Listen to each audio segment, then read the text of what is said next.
Você só atrapalha, Marina. Mulher que não soma, subtrai, ela disse diante da mesa, e o barulho dos talheres pareceu sincronizar com a minha respiração.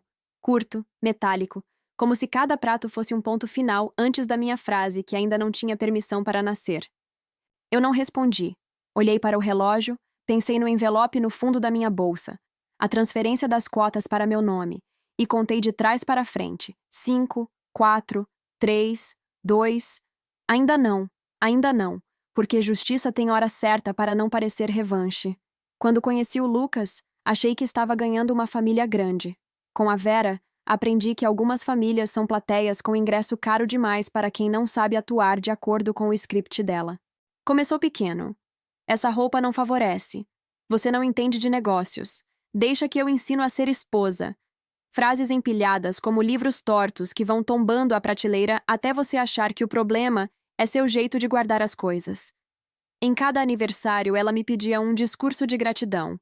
E eu sorria com os dentes certos enquanto engolia o gosto de metal que vem quando a gente aprende a calar, sem se calar por dentro. No coquetel da empresa, ela me interrompeu diante do conselho. Marina, não force assunto. Deixa a conversa de gente grande para quem tem currículo. E riram baixo como quem organiza cadeiras sem fazer barulho. Bia apertou meu braço por trás, sussurrando. Grava. E eu senti o celular pesar no bolso como uma âncora que, em vez de prender, ia me dar base para andar em linha reta. Na manhã seguinte, o advogado da minha tia-avó me ligou. Precisamos assinar a transferência final da holding. Você passará a deter 52% da Alencar em Filhos através do trust. E eu sentei na beira da cama com o coração batendo no intervalo exato entre surpresa e alívio, entendendo que o meu silêncio finalmente tinha um lugar para ficar em pé. A escalada começa com tentativas de evitar o confronto, evolui para um ponto em que a linha é cruzada de forma incontornável e avança para um tabuleiro onde cada peça, gravações, e-mails, atas e participação societária, está pronta para derrubar a narrativa da minha sogra em público, sem improviso. O objetivo é transformar padrão em prova e prova em decisão, com timing capaz de maximizar impacto e minimizar ruído emocional que possa ser usado contra mim. Mudei de lugar na mesa dos domingos, passando a sentar ao lado do avô do Lucas, que me tratava pelo nome completo e me perguntava sobre meus projetos, como quem acende uma luz fraca só para lembrar que ainda é dia lá fora. Diminuí participações em reuniões familiares, mas aumentei presença nos eventos públicos da empresa, onde as palavras pesam diferente quando tocam o microfone e as atas. Para cada comentário dela, não se meta em assunto de fábrica. Eu respondia com um anoto e te retorno, que parecia pequeno, mas era um tijolo a mais na parede do que eu estava construindo. Bia começou a me mandar áudios depois dos jantares. Guardei isso, Marina, se um dia você precisar. E eu nomeava os arquivos com data e contexto, como quem cataloga tempestades para provar que não foi impressão da janela. Salvei e-mails passivo-agressivos com cópia oculta para mim mesma. Marquei prints onde ela me chamava de enfeite no grupo da família. Registrei testemunhas onde cabia, porque prova sem plateia vira história contestável. O Davi me orientou a não provocar. Deixa vir. Quem precisa te humilhar sempre volta ao palco. E eu aprendi a deixar o silêncio crescer, até virar corda para a cena final. Assinei, em segredo, a transferência via holding, 52% com direito a voto consolidado, e guardei o contrato numa pasta azul que parecia mais pesada do que papel suporta, talvez pelo futuro que ela carregava no lombo.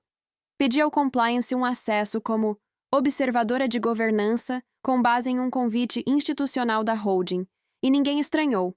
Em empresa com sobrenomes, as pessoas presumem que o papel fala por si. Lucas notou que eu estava diferente e perguntou se estava tudo bem. Respondi que sim, porque às vezes a verdade precisa amadurecer no corpo antes de caber na frase. No aniversário de casamento deles, em um brinde, Vera disse alto: se meu filho tivesse me ouvido, teria escolhido uma mulher à altura. E algumas taças tilintaram como risos de cristal. Eu senti o sal da boca subir, e o chão pareceu 2 centímetros mais estreito. Quando tentei sair para respirar, ela me puxou pelo braço e sussurrou forte o bastante para 2 mesas ouvirem. Não me envergonhe, fique bonita, fique quieta. E foi nesse segundo que eu percebi que não estava mais tentando ser aceita. Eu estava esperando a hora de ser justa. Bia me abraçou por trás como quem acopla uma asa. Tá gravado, disse, e a frase caiu no meu peito como um cinto de segurança antes da curva. Enviei ao Davi um pacote com datas, áudios, prints e a ata do Trust. Pedimos reunião extraordinária do Conselho sob pauta de governança e conduta, com presença de compliance e jurídico externo. Marquei no calendário. Não é confronto, é apresentação de fatos. E combinei com o Lucas. Preciso que você me ouça inteira. Depois, você decide o que faz com isso. E ele balançou a cabeça com aquele medo amoroso de quem vê a maré mudando e não sabe nadar ainda. Solicitei formalmente acesso às últimas 5 atas e à lista de acionistas atualizada, indicando a holding. A secretária confirmou com um conforme solicitado, e eu senti a engrenagem institucional girar ao meu favor como porta automática, abrindo sozinha. 2 dias de calmaria. Ela me mandou flores e escreveu: família acima de tudo. Eu cheirei o cartão e só senti perfume demais, como quem tenta cobrir cheiro de gasolina com lavanda. No grupo, ela elogiou um projeto meu, e as curtidas vieram em fila, mas a ponta do elogio tinha farpa. Orgulho quando você fica no seu quadrado. E eu respondi com um emoji neutro que guarda a língua onde ela é mais afiada, na hora certa. Davi sorriu no telefone. Trégua antes de tempestade é padrão. Mantenha o curso. E eu anotei a palavra constância no topo da agenda. Na véspera da reunião, ela ligou. Estão dizendo que você anda perguntando por atas. Curiosidade é feio. E eu respondi. Curiosidade não, diligência. E o silêncio do outro lado tinha o barulho de unha batendo no vidro, tentando achar por onde arranhar. À noite recebi um áudio dela para o Lucas, vazado pela Bia. Ou você escolhe, ou eu escolho por você.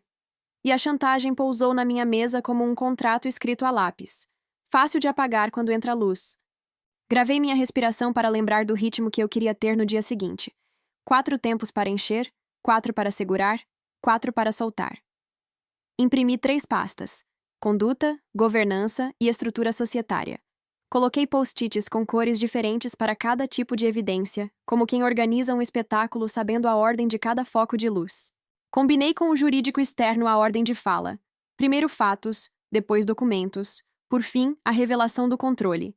Pedi que o compliance explicasse a diferença entre crítica estratégica e humilhação sistemática, para que ninguém confundisse rigor com abuso. Pedi também que a secretária registrasse tudo em ata com anexo de áudio, porque lembrança sem registro vira opinião em sala de família. Na manhã da reunião, ela postou no grupo: orgulhosa do nosso legado que ninguém de fora entende, e eu entendi o recado como quem ouve sirene à distância. Não muda o trajeto, só confirma a urgência. Antes de sair, encostei a testa na porta e repeti: eu não vou humilhar, vou expor, não vou vencer, vou acertar. Porque o verbo certo muda o peso da mão. Quando cheguei, cumprimentei a todos pelo nome. Sentei de frente para a cadeira dela e alinhei a pasta azul no centro da mesa, como quem posiciona uma peça que resolve o quebra-cabeça inteiro. A sala do conselho tinha cheiro de café recente e papel recém-impresso. Aquele aroma de decisão nova. E eu alinhei minha pasta azul no centro da mesa, como quem posiciona um relógio para marcar a hora exata em que a história muda de direção. Vera chegou primeiro, cumprimentou todos com os beijos sonoros de sempre e nem olhou para mim por mais de meio segundo, como se ignorar fosse o último poder de quem sabe sorrir enquanto afia a lâmina por baixo da mesa.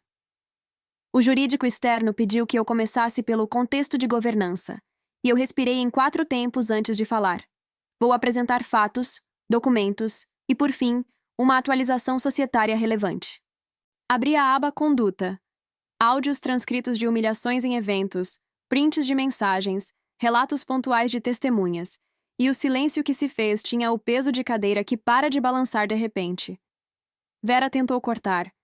Isso é drama doméstico. E o compliance foi cirúrgico. Quando ocorre em eventos e grupos institucionais, é matéria de governança. Virei a página para a governança.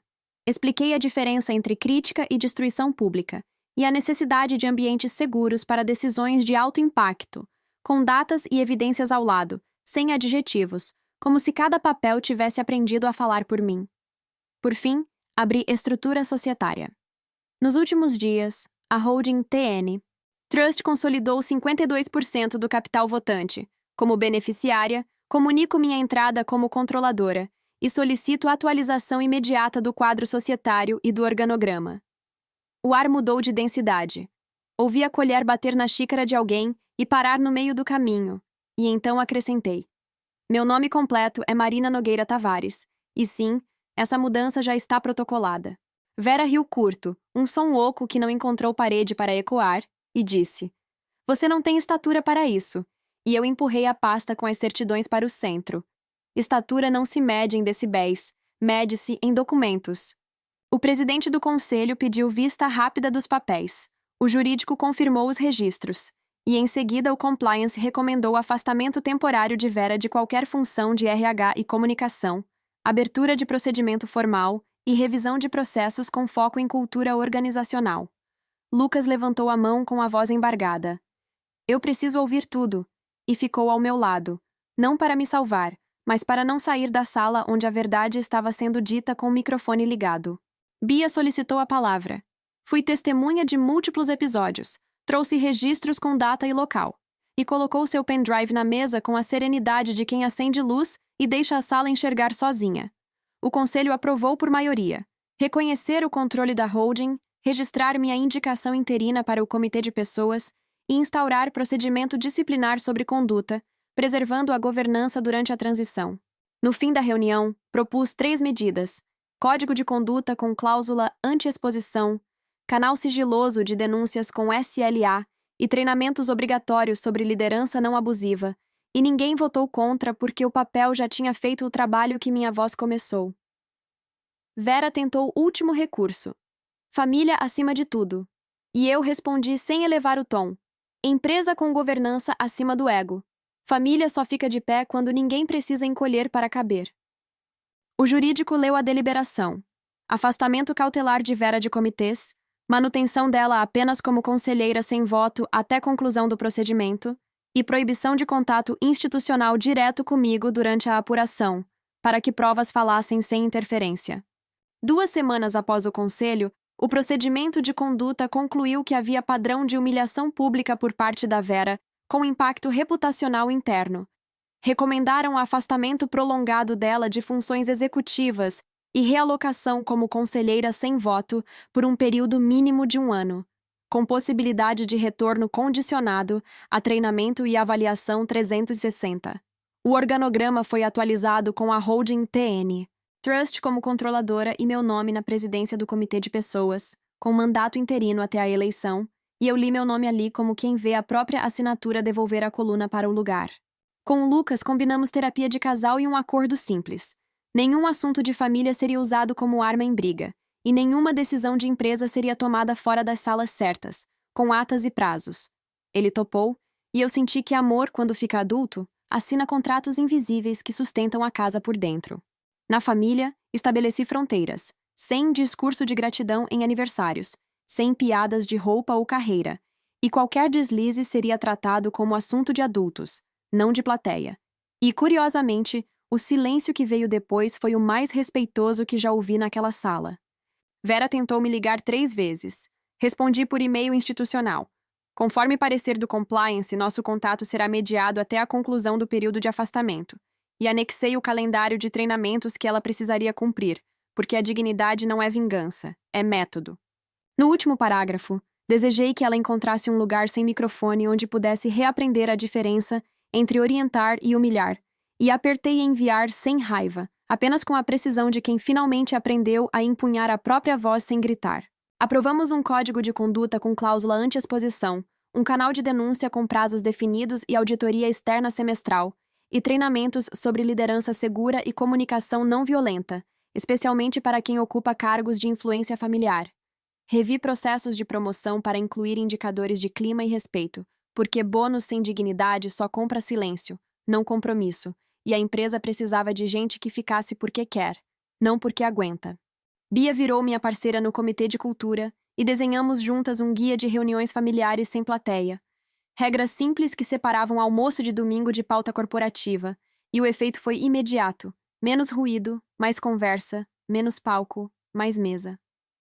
Com o avô do Lucas, tomei café numa tarde de terça. Ele disse: "A casa fica mais alta quando ninguém precisa se curvar."